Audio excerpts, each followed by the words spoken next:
20th century girl ये एक ऐसी ब्यूटीफुल लव स्टोरी है जिसकी शुरुआत खूबसूरत तरीके से तो होती है बट इसकी एंडिंग अनएक्सपेक्टेड है।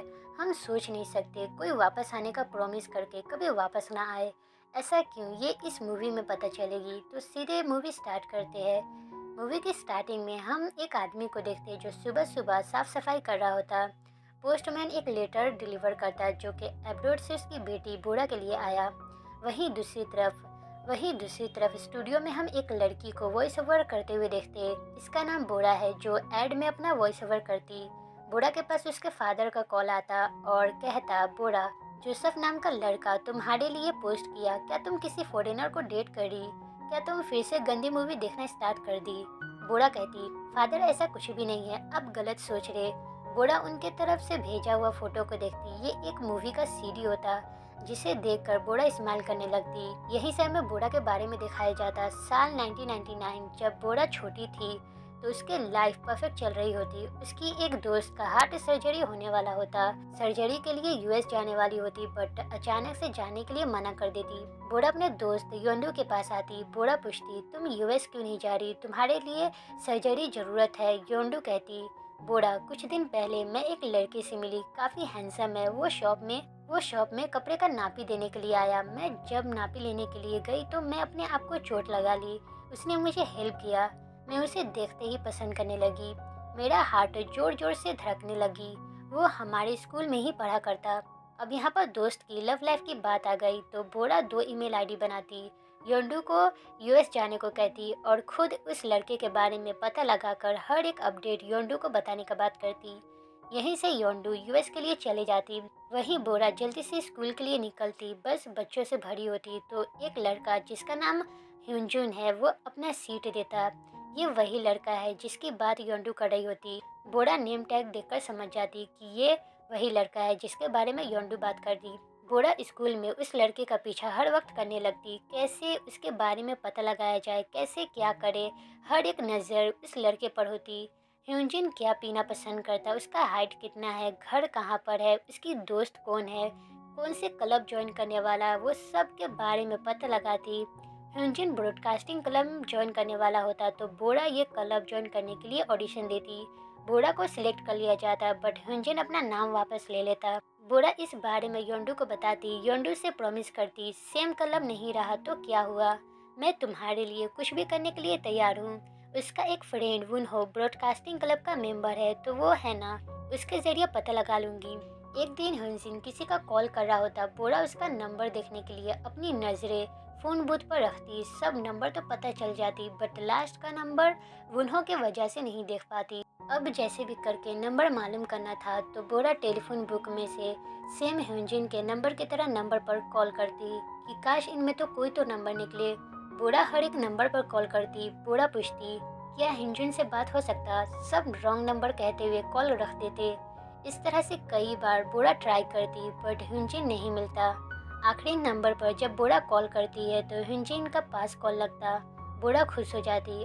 अब बोरा क्या बात करे ये तो नहीं पता होती तो बोरा कुछ बहाना करने लगती। हिंजिन पूछती, बोरा क्या तुम हो? बोरा अपना नाम सुनकर जल्दी से कॉल रख देती और गिरते पड़ते वहाँ से भागती।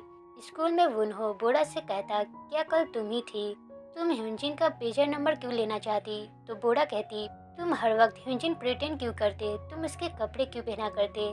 वुनहो कहता, मैंने कब कहा कि मैं ह्यूजिन हूँ? दोनों में एक डील होती। वुनहो पेजर नंबर के बदले एक मूवी का सीडी मांगता। बोरा अपने शॉप से फिल्म का सीडी चुपके से लेकर स्कूल आती। अब किसे क्या पता था कि बैग चेकिंग होने लगेगा। दूसरे बच्चों की तरह बोरा का भी बैग चेक होता। टीचर फिल्म को देखकर आंख के फटी रह जाती क्योंकि बोरा गंदी मूवी का सीडी लेकर आई होती। बोरा को दूसरे बच्चों की तरह पनिशमेंट दिया जाता। बोरा शर्मिंदा हो जाती। ये वही बुक है जिसे स्टार्टिंग में हम देखे थे। वुनहो आता और बुक को लेकर चले जाता। फाइनली बोरा को नंबर मिल जाती। योंडू का नंबर भेज भी देती। स्कूल के बच्चे बाहर चेरी फ्लावर फेस्टिवल देखने के लिए ट्रिप पर आए होते। बोरा और वुनहो सेम क्लब में थी तो दोनों साथ में होती। बोरा हिंजिन के बारे में पूछने लगती, उसे कैसी लड़की पसंद है, कौन सी मूवी देखना पसंद करता, कॉलेज में क्या लेने वाला। वुनहो हर एक क्वेश्चन का जवाब देता। वुनहो अपने बारे में यहाँ पर बता रहा होता, जैसे कि कैमरा पसंद है तो फिल्म एंड जर्नलिज्म चूज करने वाला। बूढ़ा गुस्सा हो जाती और अपने बारे में नहीं बल्कि ह्यूजिन के बारे में बताने को कहती। तो वुनहो ह्यूजिन के बारे में ना बताकर वीडियो रिकॉर्ड करने को कहता। दोनों इसी तरह से करीब आती बट बूढ़ा अनकंफर्टेबल होकर साइड हो जाती। इसके बाद सभी बच्चे गेम पार्लर में आते। वहाँ पर ह्यूजिन का किसी लड़के के ग्रुप से लड़ाई हो जाती तो बूढ़ा वो बदमाश लड़के को एक किक मारते हुए दोनों को लेकर भागती।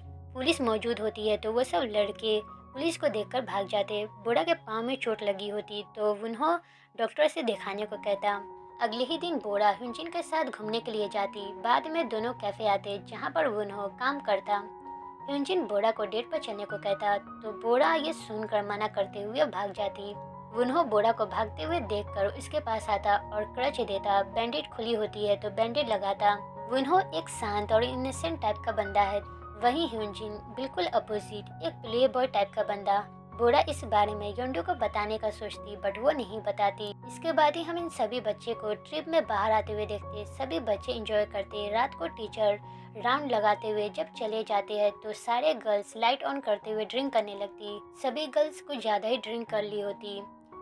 हम यहाँ पर कुछ लड़के को ड्रिंक का बोतल ऊपर खींचते हुए देखते। बूढ़ा नशे की हालत में उन लड़कों के पास ड्रिंक लेने के लिए आती। बूढ़ा गलत रूम नॉक करने लगती। वुनहो गेट खोलता। टीचर का आवाज सुनकर वुनहो बूढ़ा को लेते हुए खाली रूम में छुप जाता। इसी दौरान बूढ़ा वुनहो के फेस को पकड़कर कड़ी बांधने लगती और अपना सारे फीलिंग कन्फेस कर देती। अगले ही दिन सुबह सुबह बीच के पास सभी मौजूद होती। वुनहो बूढ़ा और हिंजिन तीनों साथ में फोटो लेते। बूढ़ा योंडू को पोस्ट भी कर देती। इसके बाद वुनहो बूढ़ा के घर के बगल में पार्ट टाइम जॉब करने लग गया। बूढ़ा वुनहो को देखने के लिए अपने भाई के साथ बैडमिंटन खेलने लगती। वुनहो आता है तो तीनों साथ में आइसक्रीम खाते। बूढ़ा अपने छोटे भाई को घर के अंदर जाने को कहती। हमें पता चलता वुनहो का एक छोटा भाई है जो न्यूजीलैंड में रहा करता। पेरेंट्स के डाइवोर्स के बाद वुनहो अपने फादर के साथ कोरिया वापस आ गया बट छोटा भाई माँ के साथ न्यूजीलैंड रहने लग गया। वुनहो बूढ़ा को अपने पुराने घर पर लेकर आता। वहाँ पर प्लम ट्री मौजूद होती तो बूढ़ा बहुत से प्लम खाती। दोनों साथ में बैठी होती है तो वुनहो किस करने चलता बट किस नहीं हो पाती। दोनों वापस आते तो बूढ़ा इस वीक मूवी देखने चलने को कहती। वुनहो किस लेते हुए मान जाता और इस वीक दोनों का डेटिंग प्लान होता। बूढ़ा योंडू को एक सीक्रेट मेल लिखती और वुनहो को पसंद करती इस बारे में बताती। सुबह सुबह बूढ़ा ह्यूजिन के साथ आइसक्रीम पार्लर में आती जहाँ पर वुनहो जॉब करता। तीनों साथ में बैठी होती है तो बूढ़ा की नज़र योंडू पर पड़ती जो सर्जरी कराने के बाद वापस कोरिया आ गई। दोनों एक दूसरे को देखकर बहुत रोती। दोनों घर वापस आकर बहुत खुश होते। महीनों से एक दूसरे से बातें नहीं की और ना ही मिली और आज फाइनली मिली तो दोनों अपनी दिल की बात करती। योंडू कहती ह्यूजिन इतना प्यारा कैसे, यूनिफॉर्म में भी कोई कैसे इतना प्यारा दिख सकता। बूढ़ा को अजीब लगता। बूढ़ा कहती ये क्या कह रही। ह्यूजिन यूनिफॉर्म वाला नहीं बल्कि बगल में जो बैठा था वो था। योंडू अपने पास से फोटो निकाल कर दिखाती और कहती ये ह्यूजिन है जिसे मैंने उस दिन देखे। बूढ़ा समझ जाती जिसे योंडू ह्यूजिन समझ रही वो ह्यूजिन नहीं बल्कि वुनहो है और ह्यूजिन को वुनहो समझ रही। बूढ़ा ऐसी उलझन में पड़ गई कि जिससे बाहर निकलना बहुत ही मुश्किल। दोस्त और प्यार के बीच में वो ऐसी राह पर आ गई जहाँ पर कुछ फैसले दूसरों के लिए गलत साबित हो सकती। बूढ़ा वुनहो को पसंद करती। इस बारे में योंडू को बताने भी चलती है तो वो बता नहीं पाती क्योंकि योंडू के चेस्ट पर कट मार्क को देखकर नहीं बता पाती क्योंकि हाल ही में हार्ट सर्जरी हुआ तो अगर सच पता चले तो फिर क्या होगा। योंडू इसे बर्दाश्त नहीं कर सकती तो यही ओवर थिंक करते हुए बूढ़ा नहीं बताती।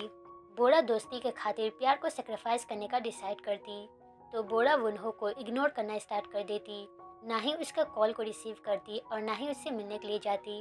इस वीक मूवी देखने जाने वाले थे तो दिन आ भी जाती। वुनहो इंतज़ार करता बट उसे पता चलता कि बूढ़ा नहीं आने वाली। रात को वुनहो बूढ़ा से खुद मिलने के लिए आता। बूढ़ा वुनहो को रिजेक्ट कर देती। वुनहो को काफ़ी बुरा लगता। वुनहो रास्ते में लेटर को देखता जिसे बूढ़ा को देने वाला था। हमें वुनहो के बारे में बताया जाता। वुनहो पहली बार बूढ़ा को उसके शॉप में देखा जहाँ पर बूढ़ा फिल्म का सीडी अपने ही शॉप से चोरी करते हुए भागी। वुनहो पहली ही नज़र में बूढ़ा को पसंद करने लग गया। वुनहो हमेशा दूर से बूढ़ा को देखा करता। जब भी बूढ़ा और ह्यूजिन को साथ में देखता तो वुनहो जेलस हुआ करता। लेटर में वुनहो न्यूजीलैंड जाने वाला बात लिखा होता जिसे अब बूढ़ा को नहीं दे पाया। बाद में हम देखते 21st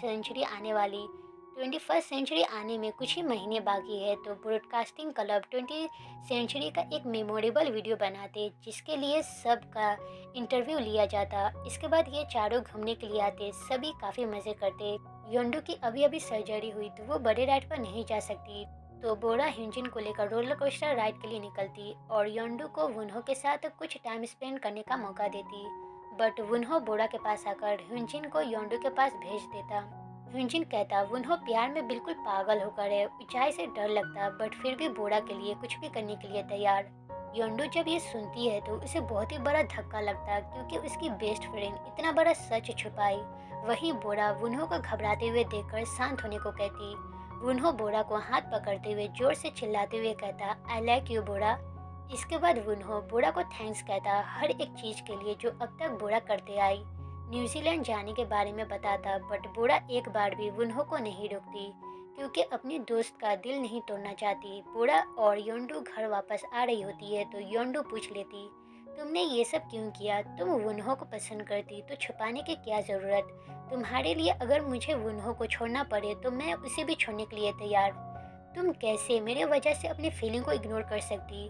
तुमने सच में बहुत ही गलत किया। बोरा जो अच्छे इंटेंशन के साथ ये सब की, इसके वजह से दोनों को दोस्ती खराब होने लगी। दोनों रास्ते में बहुत रोते। योंडू घर आकर बोरा का सीक्रेट मेल देखती जिसमें बोरा वुन्हो को पसंद करती इस बारे में बताई होती।